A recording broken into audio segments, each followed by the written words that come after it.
لا إله إلا الله محمد رسول Bismillahirrahmanirrahim. Assalamualaikum warahmatullahi wabarakatuh. Waalaikumsalam. Alhamdulillahilladzi arsala rasulahu rahmatan lil alamin. Wassalatu wassalamu ala sayyidil anbiya'i wal mursalin Muhammadinil qail man yuridillahu bihi khairan yufaqihu fid din wa ala alihi wa sahbihi muallimin. Ulumihi litabi'in amma ba'd. Qala Allah ta'ala fi kitabil karim wa huwa asdaqul qailin a'udzu billahi samil 'alim minasyaitonir rajim. Bismillahirrahmanirrahim. Qul in kuntum tuhibbunallaha fattabi'uni yuhibbukumullahu wa yaghfir lakum dzunubakum. Allahu ghafurur rahim. Qul atii'ullaha war rasul fa in tawallaw fa innallaha la yuhibbul kafirin. Wa qala Nabi sallallahu alaihi wa alihi wasallam taraktu fikum amrayn lan tadillu ma tamassaktum bihima kitaballahi wa sunnata rasulih. Sadaqallahul azim wa sadaqa rasuluhun nabiyul habibul karim wa nahnu ala dzalika minasyahidin wa syakirin walhamdulillahi rabbil alamin.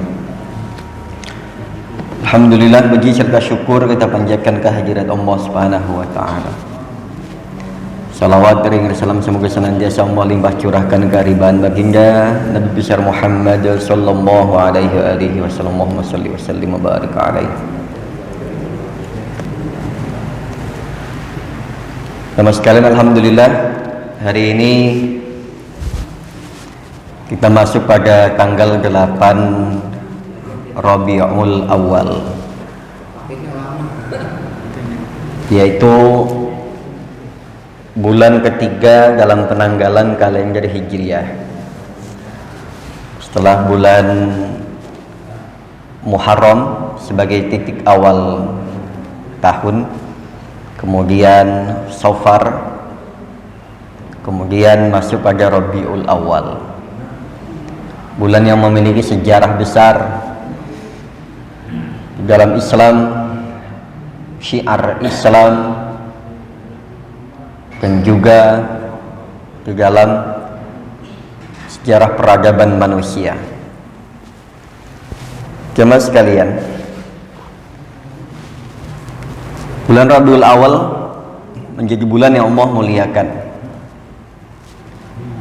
karena di dalamnya lahir manusia mulia, yang bahkan kemudian menjadi manusia termulia, Sayyidul Anbiya wal Mursalin, pemimpin para nabi, para rasul, khatamun nabiyyin, yaitu pemungkas penutup para nabi, yaitu Nabi Agung Muhammad Rasulullah sallallahu alaihi wasallam. Allahumma shalli wa sallim wa barik alaihi. Di daerah-daerah biasanya kalau menyambut bulan Rabiul Awal dari tanggal pertama sampai dengan tanggal 12, mereka wujudkan rasa syukur mereka dengan mengadakan haji, wabil khusus membahas tentang sirah nabawiyah, sejarah para nabi, wabil khusus membahas sirah, sejarah Nabi Muhammad sallallahu alaihi wasallam. Jemaah sekalian, kita seringkali mengaku sebagai umatnya Nabi, mengaku cinta kepada Nabi, karena memang jelas Nabi sendiri mengatakan bahwasanya tidak sempurna iman seseorang sebelum Nabi itu bisa kita cintai melebihi orang tua kita, melebihi anak-anak kita, dan tentunya melebihi diri kita sendiri. Sayangnya kita masih belum bisa membuktikan hal itu. Iman kita, kecintaan kita kepada Nabi hanya sebatas pengakuan. Ketika ada hal-hal yang berkaitan dengan Nabi, kita seringkali menyempitkan dalam pemahaman kita tentang masalah sunnah, masalah sejarah, Dan bahkan kita jarang mengkaji masalah sejarah yang namanya sejarah sirah nabawiyah. Kita ngaku cinta, siapapun ngaku cinta itu boleh. Mau namanya orang ngaku, siapapun yang ngaku cinta, ngaku sayang itu nggak masalah, boleh. Kita cinta sama Allah, ngaku cinta sama Allah. Tapi ketika Allah menyuruh kita, sama dengan dulu Pak, ya artinya di sisi yang lain. Dulu ketika iblis disuruh sujud sama Nabi Adam, ketauhidan iblis itu dianggap sudah maksimal. Itu yang akunya cinta sama Allah, memang dekat hubungannya dengan Allah.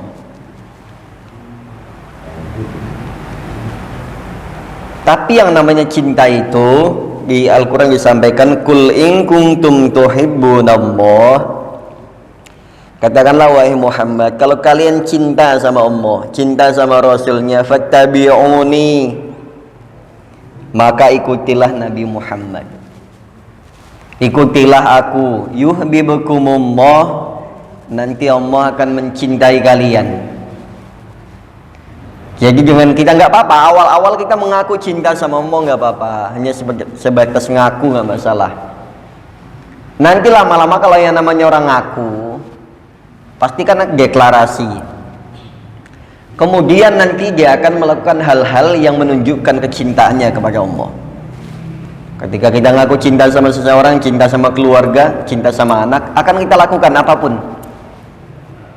Nah, di antara tanda-tanda cinta itu adalah ulama menyampaikan, man ahabba syai'an fa aktsara min dzikrihi. Barang siapa yang mencintai sesuatu, maka dia akan banyak menyebut namanya. Kalau nggak mau dibilang cinta kita dusta, maka fa aktsara min dzikrihi, maka dia akan banyak menyebut nama orang yang kita cintai itu.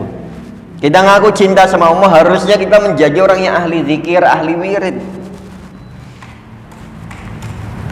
Kita ngaku cinta sama Allah, harusnya kita menjadi orang yang ahli sujud. Ketika kita ngaku cinta sama Allah, ketika Allah menyuruh kita untuk melakukan sesuatu, kita dengan cepatnya melakukan sesuatu yang lama. Sama halnya seperti halnya kita mengaku cinta sama pasangan kita, cinta sama anak kita. Kalau mereka mau minta sesuatu, butuh sesuatu, menginginkan sesuatu, kita akan mengusahakannya maksimal. Kita butuh makan, maka kita akan berusaha untuk mencari bagaimana caranya agar kita bisa makan biar nggak perih. Ya mulai kerja, apapun dilakukan untuk mendapatkan sesuatu untuk nantinya kemudian dibelikan bahan makan, dibelikan nasi, dibelikan makanan agar supaya apa? Terpenuhi. Suka makan, yang suka makan begitu. Yang suka olahraga, apapun akan dia lakukan. Jadi mulai seperangkat alat untuk olahraganya disiapin biar nggak nyeker, itu kan biasanya gitu. Oh, berarti harus pakai sepatu, celana, dan lain sebagainya.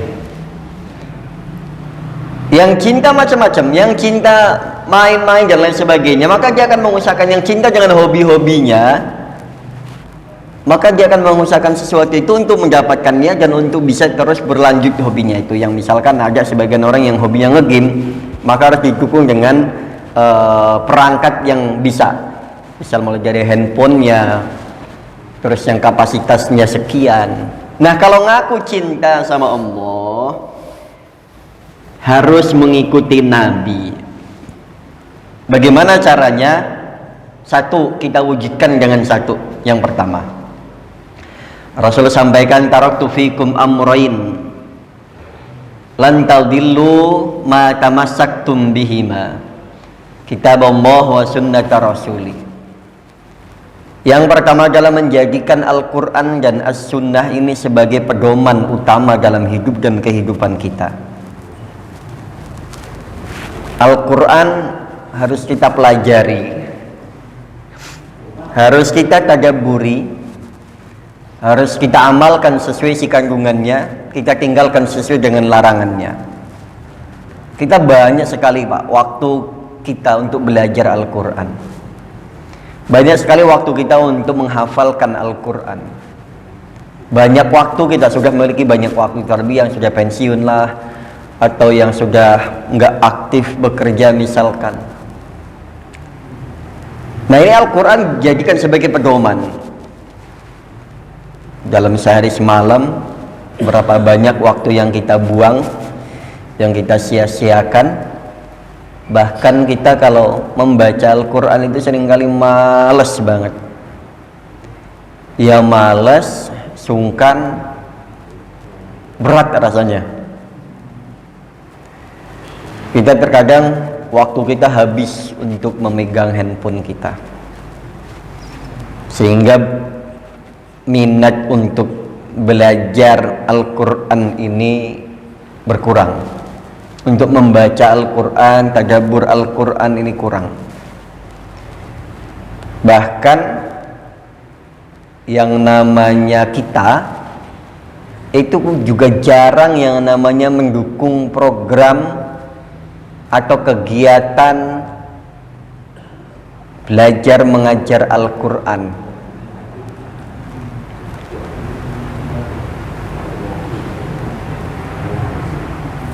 Kegiatan semacam ini harusnya kita support, Pak. Kita dukung maksimal. Terlebih kegiatan itu yang langsung mengajarkan anak-anak dengan Al-Quran, interaksi dengan Al-Quran. Sekarang banyak rumah-rumah Quran, TPA, TPQ, dan juga kegiatan tahsin. Ini salah satu kita cinta kepada Nabi loh. Cinta kepada Allah, mengikuti nabinya. Yang ditinggalkan adalah Al-Quran dan As-Sunnah sebagai pusaka. Yang Rasul sampaikan, lan tadillu, kalian tidak akan sesat kalau berpegang kepada itu. Tapi memang kita begitu, seringkali cuek. Ada kajian tahsin, kita nggak peduli. Padahal hanya tinggal datang, nggak dikenain biaya. Di luar sana mahal, Pak. Apalagi mohon maaf, guru Al-Quran itu boleh loh ngambil biaya. Satu-satunya ngajar yang boleh minta bayaran itu ngajar Al-Quran. Coba dicek nanti. Sayyidina Ali itu pernah bilang begini, ana abduman allamani harfan wahidan insya'a ba'a wa insya'a a'taka wa insya'a istaroko. Ini Sayyidina Ali ya, kaulnya Sayyidina Ali. Dalam asarnya beliau bilang begini, ana abduman allamani harfan wahidan, saya ini adalah hambanya, orang yang mengajarkan aku satu huruf Al-Quran yang bermanfaat. Bahkan satu huruf saja beliau sampai bilang, saya ini anak buahnya, bahkan abdun, hambanya, hamba sahayanya, orang yang mengajarkan aku satu huruf harfan wahidan, satu huruf Al-Quran, saking begitu nilainya besar. Insya'a ba'a, kalau guru saya itu menghendaki untuk menjual saya siap untuk dijual demi satu ayat Al-Quran itu. Wa insya'a a'taqo, kalau dia mau memerdekakan saya siap dimerdekakan. Jadi kalau guru saya menghendaki untuk dijual, saya dijual, silahkan. Menghendaki saya untuk jadikan budak, silahkan. Menghendaki saya untuk jadikan yang lain, silahkan. Ini Sayyidina Ali sampai keraranya begitu, Pak. Jadi kalau ada kajian tahsin itu, Pak, terutama ya, dan juga kajian-kajian yang lainnya tematik seperti hari ini, dan kajian kita seperti hari Ahad gitu, itu kalau memang khusus mengajarkan Al-Quran boleh, Pak. Jadi satu-satunya ngajar yang boleh minta bayaran itu ngajar Al-Quran. Karena sayangnya kita kurang perhatian dengan kegiatan, terutamanya ya, kegiatan yang berkaitan dengan pembelajaran Al-Quran. Terlebih di sekitar kita kegiatan belajar anak-anak untuk interaksi dengan Al-Quran, kita seringkali cuek, kurang peduli. Pernah nggak kita nanya berapa muridnya, berapa biaya yang diperlukan untuk kelangsungan kegiatan itu, berapa biaya operasionalnya, adakah sumbernya, sudah sampai mana muridnya belajarnya? Nggak pernah nanya, karena kita nggak peduli. Bahkan andaikan di sini nggak diajarkan tahsin, nggak diajarkan TPA, mungkin kita juga nggak peduli. Hanya nanya, kok nggak ada? Kemana?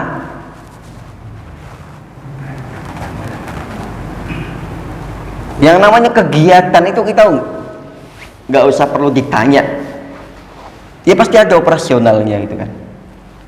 Nah, dua hal pusaka yang Rasul tinggalkan ini, kalau kita pegang betul-betul, yaitu Al-Quran dan As-Sunnah, maka lan tadillu, kalian hidupnya akan terarah, tidak akan sesat, Pak jamaah sekalian. Ini yang pertama. Terus yang kedua bagaimana? Yang kedua adalah mengikuti sunnah. Tadi Al-Quran sunnah, sekarang sunnahnya para pewarisnya, para nabi. Rasulullah sampaikan, alaikum bisunnati wa sunnatil khulafa'ir rasyidin al-mahdiyyin. Alaikum, berpeganglah, tetaplah kalian, bisunnati, dengan sunnahku, wa sunnatil khulafa'ir rasyidin al-mahdiyyin, dan sunnahnya para khulafa'ur rasyidin al-mahdiyyin yang mendapatkan petunjuk. Jemaah sekalian, yang pertama tadi Al-Quran dan As-Sunnah. Rasul menyampaikan, pegang teguh sunnahku dan sunnah khulafa'ur rasyidin. Kita tidak melihat Rasul, tidak sezaman dengan Rasul, tidak sezaman dengan para sahabat, para khulafa'ur rasyidin. Sunnahnya yang bagaimana? Sunnah yang terus menerus dipegang, diikuti sampai dengan tabi'in, tabi'ut tabi'in, terus sampai dengan ustadz-ustadz kita yang bahkan di kampung-kampung, yang keilmuannya, yang ngajinya bersanad nyambung sampai dengan Rasulullah. Ini rata-rata guru-guru kita itu, Pak, guru-guru ngaji termasuk tahsin, itu sanad Al-Qur'annya nyambung, Pak, sampai Rasulullah, Pak. Boleh ditanya nanti. Yang biasanya pondokkan, alhamdulillah saya juga sanad Al-Qur'annya nyambung sampai Rasulullah. Jadi sudah boleh ngajarin anak-anak, sudah boleh mengeluarkan ijazah. Kalau suatu saat murid saya sudah hatam Al-Quran, saya boleh mengeluarkan ijazah. Terus nyambung sampai dengan Rasulullah, sampai dengan malaikat. Nah, guru kita juga alhamdulillah, ustadz yang ngajarin tahsin kita nyambung, Pak, sanadnya nyambung. Nah, bagaimana caranya? Ya sunnah itu dipegang dari mulai Rasulullah, sahabat, khulafaur rasyidin, terus sampai ke bawah, terus sampai dengan bahkan ustadz kampung itu yang keilmuannya, yang sanadnya nyambung. Jadikan mereka guru, diambil ilmunya, diambil sanadnya. Nanti kita ketika ditanya di akhirat, kamu ngaji sama siapa? Sama si Fulan bin Fulan. Oh, terus si Fulan punya guru, terus ngaji kan begitu, ada silsilahnya, sehingga bisa dipertanggungjawabkan keilmuan kita. Kamu ngaji dari mana? Tahu dari siapa? Inilah yang kemudian kita harus hati-hati dengan ustadz, dengan siapapun yang seringkali bilang kembali ke Al-Quran dan Sunnah, kembali ke Al-Quran dan Sunnah. Bagaimana caranya kembali? Wong Al-Quran yang biasa kita kaji itu tuh versi produk Depak, itu Kementerian Agama. Kembalinya bukan ke Al-Quran Sunnah, Al-Quran versi Kementerian Agama. Al-Quran aslinya, Pak. Kalau boleh nanti kapan-kapan sempat Bapak googling itu, Pak. Al-Quran aslinya di zaman Rasul itu nggak ada titik, nggak ada komanya, nggak ada saktahnya, nggak ada harokatnya. Mau kembalinya begitu. Al-Qurannya yang zaman Rasulullah. Makanya kita beruntung adanya ulama-ulama yang kemudian ahli dalam bidang bahasa Arab, gramatika Arab, kemudian ahli nahwu, ahli sorof, ahli mantik, ahli balaghah, yang kemudian muncullah Al-Quran terbitnya seperti sekarang. Loh, kalau Al-Qurannya zaman Rasulullah, Pak, antara fa sama ko aja nggak bisa dibedakan, nggak ada titiknya, ain, ghain, itu nggak ada bedanya. Dan untuk kita, saya rasa hari ini ya nggak akan bisa membacanya untuk kemampuan kita hari ini. Tapi kita nggak tahu, siapa tahu suatu saat kita memiliki kemampuan untuk membaca kitab gundul ya. Ini kitab gundul aja udah ada harokatnya, jadi tidak enak. Walaupun gundul itu udah ada zaman Rasulullah, itu cuma tulisannya begitu aja, lurus saja. Arabnya itu udah begitu aja, ro sama za nggak bisa dibedakan, ya, ba dan lain sebagainya satu nggak bisa dibedakan. Titiknya di bawah kah satu atau dua kah, atau di atas kah satu dua atau tiga kah, nggak bisa dibedakan. Antara nun tak satu nggak bisa dibedakan. Jadi jangan hanya terpukau dengan ustadz yang wah kita ini paling sunnah, kembali ke Al-Quran dan sunnah. Kembalinya gimana? Cara kembalinya itu gimana? Ya mengikuti ulama-ulama, ustadz-ustadz yang tadi Rasulullah sampaikan, yang sunnahnya ini nyambung guru sampai dengan Rasulullah, keilmuannya nasab nyambung. Nah itu kembali, wong kita aja kalau mau ke tempat lain itu kita harus pakai kendaraan. Nah itu gurunya harus pakai mapping, GPS. Kita harus pakai alat itu. Ya Sherlock misalkan nih lagi makan-makan, Sherlock bisa ke tempat. Kita kalau nggak pakai map, kita harus baru ngebayang-bayangin. Kayaknya naiknya kita dari sini bisa bawa motor, bisa bawa mobil, jalurnya aksesnya bisa motor, bisa mobil. Nanti kayaknya deh, kayaknya. Nah itu kayaknya itu pun masih ngebayang-bayang. Apalagi yang sama sekali belum tahu tempatnya di mana, bagaimana cara kembalinya. Itu secara analogi aja ya. Kita masih butuh kendaraan dan juga butuh petunjuk arah. Bagaimana dengan kembali kepada Allah? Kalau memang dia kembali Al-Qurannya di zaman Rasul, ya begitu Al-Qurannya. Nggak ada yang bisa baca sekarang. Kita nggak ada yang bisa baca. Makanya ada ulama-ulama tadi yang kemudian membidangi dalam bidang bahasa Arab, mantiknya, balaghahnya, nahwu, sorof dan lain sebagainya. Itulah yang kemudian muncul terbit Al-Quran sekarang, Al-Quran versi Kementerian Agama, nasnya demikian. Kita beruntung, makanya jangan menafikan ulama-ulama yang demikian. Oh zaman Rasul nggak ada yang begini. Ya kalau zaman Rasul nggak ada ulama-ulama yang model begitu, Pak. Ya Al-Qurannya kita masih sampai sekarang masih begitu. Yang kita kaji hari ini, setiap hari yang kita baca, itu kan bisanya kita ambil manfaat karena ada harokatnya, karena ada terjemahannya, sehingga kita bisa masuk dan tujuannya ini apa gitu. Nah yang berikutnya, untuk membuktikan cinta kita sama Allah, ketaatan kita kepada Rasulullah, terlebih di bulan Rabiul Awal ini, untuk kilas balik sejarah peradabannya, kemudian kita banyak bersolawat.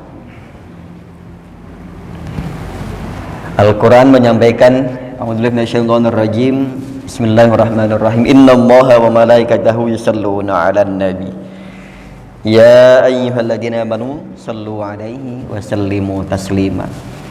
Kalau kita merasa orang mukmin, orang yang beriman, ya ayyuhalladzina amanu, kita disuruh banyak-banyak bersolawat. Ini untuk menunjukkan kecintaan kita kepada Nabi kita, kepada Rasul kita.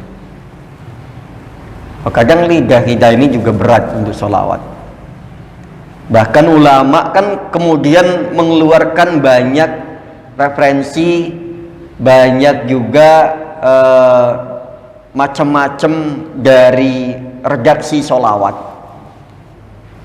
Yang anehnya dari sekian banyak redaksi sholawat, ada saja orang yang bilang nih sholawat ini nggak bagus, sholawat ini nggak bagus, terlalu mengada-ada, terlalu berlebihan dan sebagainya. Yang namanya orang cinta, Pak,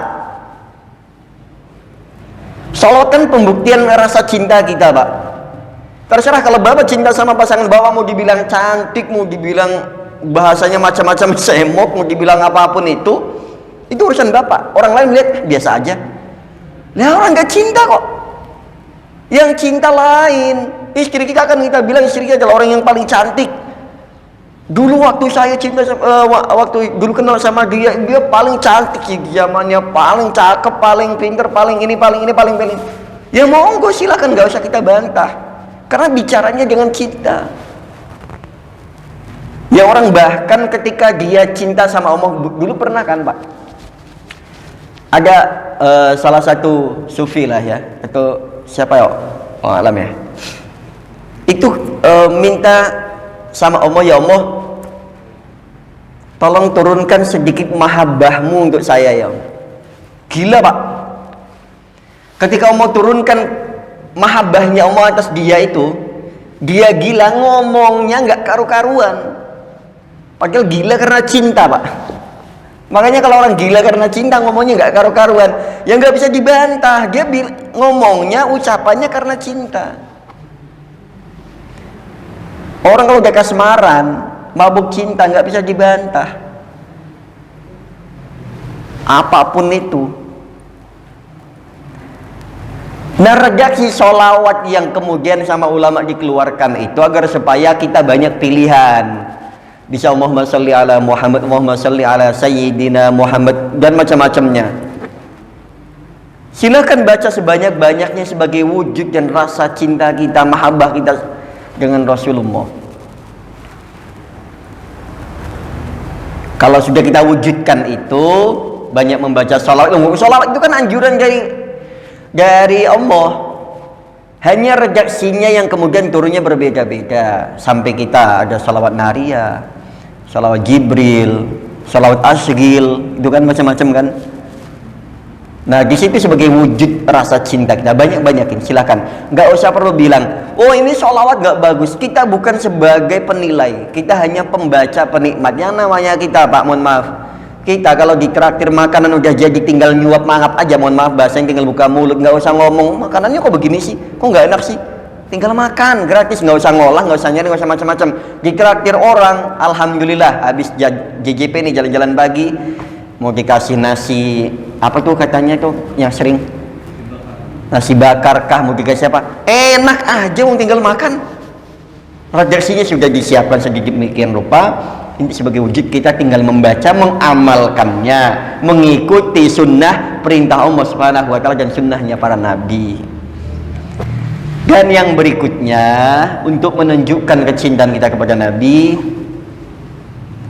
dengan kita mengusahakan untuk bisa hadir di makamnya Rasulullah Sallallahu Alaihi Wasallam. Kalau ada rezeki bisa datang ke sana, baik haji maupun umroh, kita nanti bisa berhadapan langsung dengan Rasulullah di makamnya.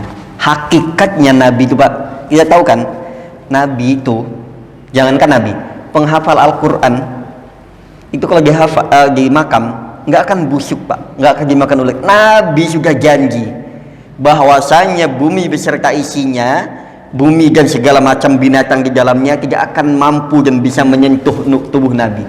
Utuh berarti, Pak. Bal ahya'un inda rabbihim yurzakun, bal ahya'un inda rabbihim la ya. Bahkan para nabi itu masih hidup, Pak, di dalam kubur itu, Pak. Kita yang nggak tahu itu. Kan jasadnya Nabi diharamkan untuk dibusukkan. Ketika kita mampu ziarah ke sana nanti secara psikologis nanti kita akan bisa merasakan kehadiran Nabi, kita berhadapan-hadapan. Makanya kalau nyampe sana sudah pasti berlinang air mata. Nah, ini jamaah sekalian, kan jadi pengen banget kan ke sana ya. Mudah-mudahan lah Allah izinkan kita untuk ziarah ke makamnya Rasulullah. Kapanpun dimanapun, kita nggak tahu rezeki kita hari ini mungkin masih belum bisa. Kalau hitung-hitungan matematis mungkin kita haji nggak cukup waktunya. Selain biayanya, yang faktor utama adalah waiting listnya. Di Indonesia ini terlalu panjang, sampai berapa puluh tahun Pak? 30 tahun. Yang usia 60 mungkin nanti masuk kategorinya lansia ya, 60 ke atas. Tapi kadang kalau hitung-hitungan, kalau saya daftar sekarang, nanti berangkatnya udah tua. Kalau kata Gus Baha itu, yang wajibnya itu yang dianggap sebagai manis tato'a ilaihi sabila, daftarnya aja dulu. Masalah nanti jadi berangkat apa enggak, cukup apa enggak, kayak kemarin kan peralihan ketika menteri menaikkan ONH itu kan, nggak naik haji sekian persen ya, banyak Pak yang gagal Pak, banyak yang gagal berangkat karena sudah tidak ada lagi harta benda yang dijual untuk menutupinya. Kan naiknya lumayan tuh kemarin, berapa juta Pak satu orangnya kenanya? Antara 15-20 ya, sampai 25 aja, sampai 25. Itu banyak sekali calon-calon jamaah haji yang kemudian gagal. Karena udah nggak ada yang bisa digadaikan, nggak ada yang bisa dijual. Karena dulu daftar udah puluhan tahun, kemudian ketika dipanggil harus melunasi sekian, udah nggak ada Pak. Kalau ada, pasti mereka akan jual. Entah itu motornya kah, entah itu binatang ternaknya.